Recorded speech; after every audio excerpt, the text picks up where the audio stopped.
It's off to Leonard, defended by Simmons. Is this the dagger?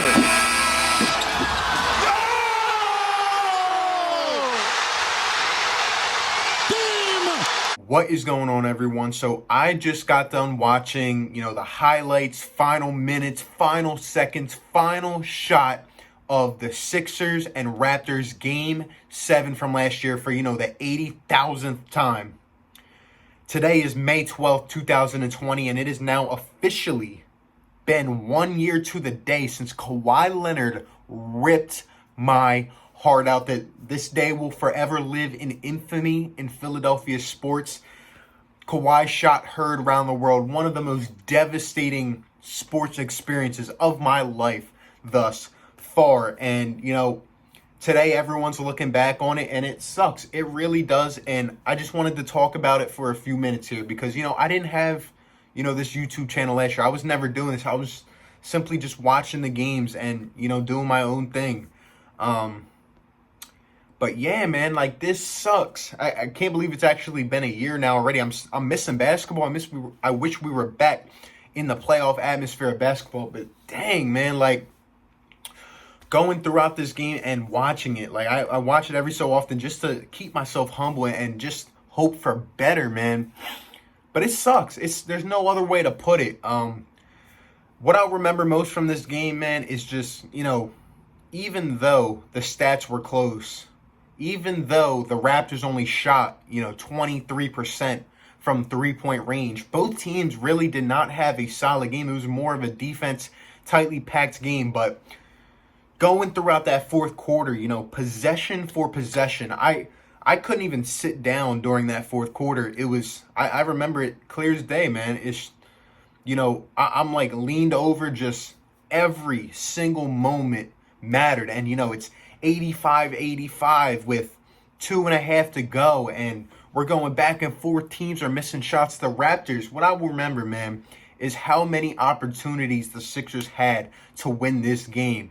So many times we could execute down in the final stretch. And even though we didn't play well, we were in the game. That is what bugs me to this day, man.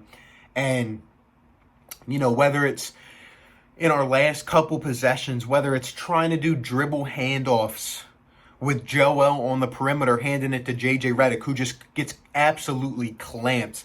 Whether it's Joe handling the ball from the outside, trying to go in and do Euros and missing layups or passing it out. Jimmy Butler not even being able to get a shot off. Just such a poorly executed offensive, scheme there in the last couple minutes. It was terrible, man. It was terrible, and I put most of that on Brett.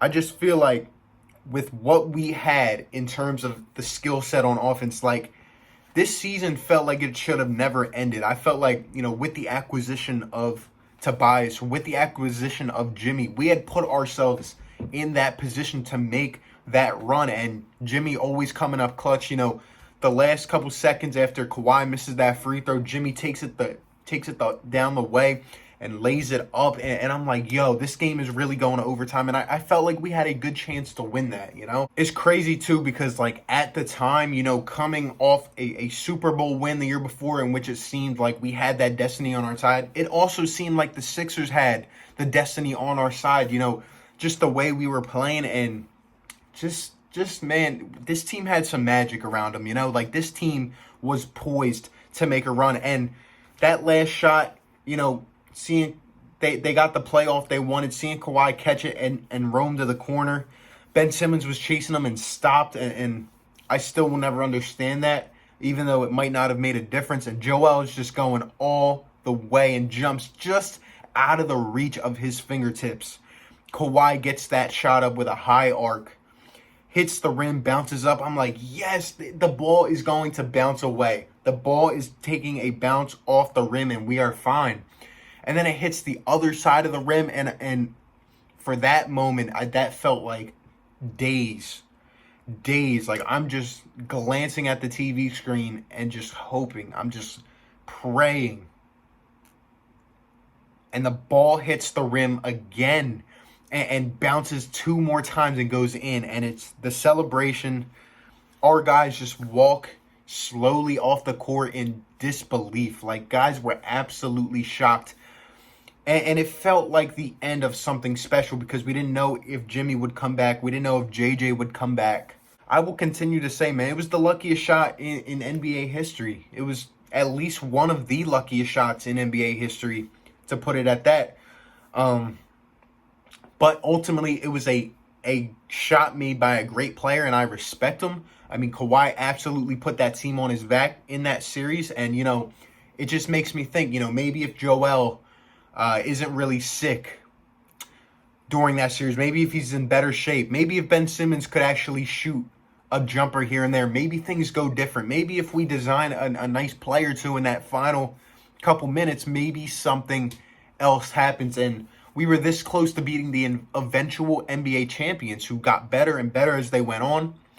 And it just leave me wondering, you know, like, I feel like the Sixers had a good shot against the Bucks. I feel like the Sixers could definitely beat up the banged up Golden State Warriors, and we had a good shot of going all the way if we win that game. And it sucks. And then going to this year, it's even worse with how we've been playing, you know, before the season stopped. But just something I wanted to look back on, just because I didn't use this YouTube channel at that point. So I just wanted to let you guys know, you know, my experience and what I saw with it. And, you know, when that moment hit, hands went on my knees, couldn't believe it. And that night, man, I just tried to stay off social media, and I just really couldn't talk to anyone. I was in shock, and I was just hurt, man, because everything you do with these teams, it's ride or die. Like, their energy is your energy. The way they're performing makes you have a good day, makes you have a bad day.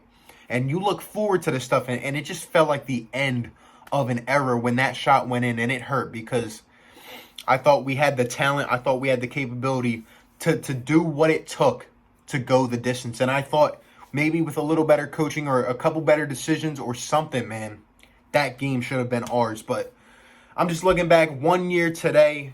I'll try to forget about it, but I doubt I'm ever going to, unless we get back to that point and go even further. I hope we can. I hope we do. We still have a lot of talent here, and we have a lot to look forward to going into the future. But you guys can let me know down below, what were your thoughts during this time? Where were you at? What was your reaction, man? Let me know all your thoughts in the comments. Appreciate you, boys. Be sure to like, comment, and subscribe, and I will catch you on the next one. Peace.